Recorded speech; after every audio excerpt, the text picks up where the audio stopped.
آپ کو پتہ ہے نا ہمارے ہاں بلیک میں چیزیں خرید کے پھر بلیک میں بیچنی شروع کر دی جاتی ہیں.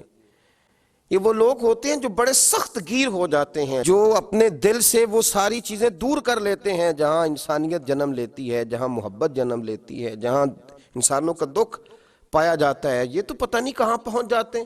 تو بہت سارے لوگ دنیا کے اندر، کچھ لوگوں پر مشکلات آتی ہیں. جب کوئی آدمی مشکل میں ہوتا ہے تو کچھ لوگ اس کا فائدہ بھی اٹھانا شروع کر دیتے ہیں. شاید دنیا میں اتنا سخت گیر آدمی کوئی نہ ہو، شاید دنیا کے اندر اتنا شقی القلب شخص کوئی نہ ہو کہ جو کسی کی مجبوری کا فائدہ اٹھانے لگے، جو کسی کی تکلیف کا فائدہ اٹھانے لگے. جنہیں آتا نہیں دنیا میں کوئی فن تم ہو، اور بیچ کھاتے ہیں جو بزرگوں کا کفن تم ہو.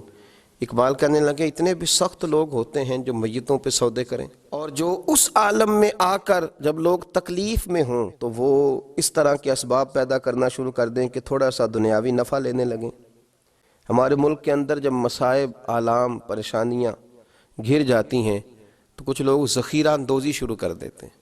وہ وقت کہ جب لوگوں کو خزانوں کے منہ کھول دینے چاہیے تھے، جب لوگوں کو چاہیے تھا کہ وہ اپنی اصل رقم بھی، اصل زر بھی کوشش کرتے کہ وہ لوگوں کے حوالے کریں اور تکلیف اور دکھ کے وقت نکلیں، اس موقع پر کچھ لوگ ذخیرہ اندوزی کرتے ہیں، مجبوریاں خریدتے ہیں، تکلیفوں پر سودے بازی کرتے ہیں.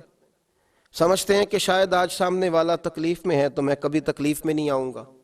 دشمن مرے تو خوشی نہ کریے، سجنا بھی مر جانا ہے، دیگر تے دن آیا محمد ہور کڑی نو ڈوب جانا ہے.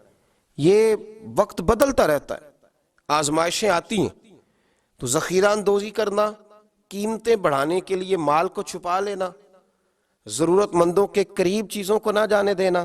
حضرت عمر ابن خطاب رضی اللہ تعالیٰ عنہ بیان کرتے ہیں کہ رسول اللہ صلی اللہ علیہ وسلم نے فرمایا ذخیرہ اندوزی کرنے والا ملعون ہے، لعنتی ہے وہ شخص جو ذخیرہ اندوزی کرے. سنن ابن ماجہ کے اندر یہ حدیث موجود ہے. فرمایا ملعون ہے وہ شخص کہ لوگوں کو ضرورت ہے اور یہ صرف نفع بڑھانے کے لیے ذخیرہ اندوزی کر رہا ہے، اللہ سے نہیں ڈرتا.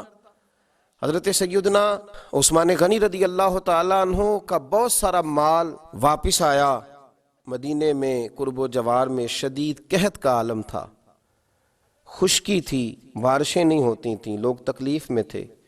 تو آپ کے 10 سے زیادہ اونٹ غلے کے بھرے ہوئے آئے.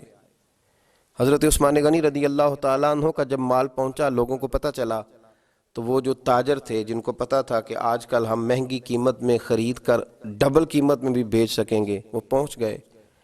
کہنے لگے کہ سنا ہے آپ کا مال آ گیا ہے.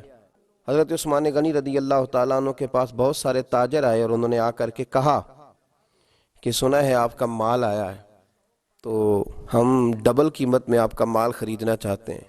حضرت عثمان غنی رضی اللہ تعالیٰ عنہ فرمانے لگے مجھے تو زیادہ نفع مل رہا ہے. ہم نے کہا 3 گنا لے لیجئے. فرمایا نہیں، مجھے تو اس سے بھی زیادہ مل رہا ہے. 4 گنا.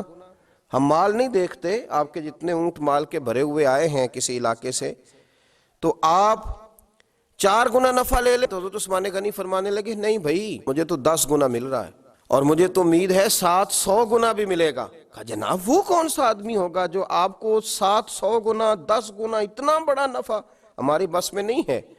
حضرت عثمان غنی سے وہ لوگ کہنے لگے آپ تو بڑی دور ہی نکل گئے ہیں، اب تو لمبا ہاتھ مارنے کے چکر میں ہیں. جناب عثمان غنی فرمانے لگے تم جاؤ. لوگ چلے گئے. شرم و حیا کے اس پیکر نے، میرے نبی پاک علیہ السلام کے تربیت یافتہ اس تاجر نے، یہ بھی مالدار تھے، انہیں بھی نفع کمانا آتا تھا، یہ بھی مارکیٹ میں رہتے تھے، ان کو بھی پتا تھا کہ آج ہی تو لوگ الجھے ہوئے ہیں، آج ہی تو لوگوں کی مجبوریاں خریدی جا سکتی ہیں. تو جناب عثمان غنی نے اعلان فرمایا جن جن غریبوں کے پاس غلہ نہیں ہے وہ آ جائے. عثمان نے خزانوں کے منہ کھول دیے ہیں، لوگ دوڑے آئے. وہ خزانہ لوگ اٹھا اٹھا کے لے جانے لگے تو تاجر آئے، کہنے لگے عثمان تم تو کہہ رہے تھے 10 گنا ملتا ہے اور امید ہے 700 گنا تک بھی ملے گا، اور یہاں تم نے دروازہ کھول دیا ہے غریبوں لاچاروں کے لیے. جناب عثمان غنی رو پڑے. فرمانے لگے یہی تو میری اور تمہاری سوچ میں فرق ہے. کسی انسان کی اوقات نہیں کہ وہ 4 گنا سے زیادہ دے سکے، لیکن میرے رب کا وعدہ ہے کہ تم میرے رستے میں 1 دو گے تو میں تمہیں 70 بھی دوں گا، میں تمہیں 700 بھی دوں گا. فرمایا میں نے غریبوں پہ اس نیت سے لوٹایا ہے کہ کہ زندگی میں نفع بڑے کمائے ہیں، پر اب جو نفع لینا ہے وہ بندوں سے نہیں، اپنے رب کریم سے لینا ہے۔ آپ ذخیرہ اندوزی کر رہے ہیں، آپ لوگوں کی مجبوریوں کو خرید رہے ہیں۔ آؤ پلٹ کے آؤ، ساری زندگی لوگوں سے تجارت کی، جب لوگ مجبور ہوں، تکلیف میں ہوں، تو پھر ایک دفعہ اپنے رب سے بھی تجارت کر کے دیکھو، اپنے مالک سے بھی تجارت کر کے دیکھو۔ اور جو رب سے تجارت کرتا ہے اسے پھر صرف دنیا کا نفع نہیں ملتا، اللہ اسے دین، دنیا اور آخرت کے نفع عطا فرمایا کرتا ہے۔ اللہ سمجھنے کی توفیق عطا فرمائے۔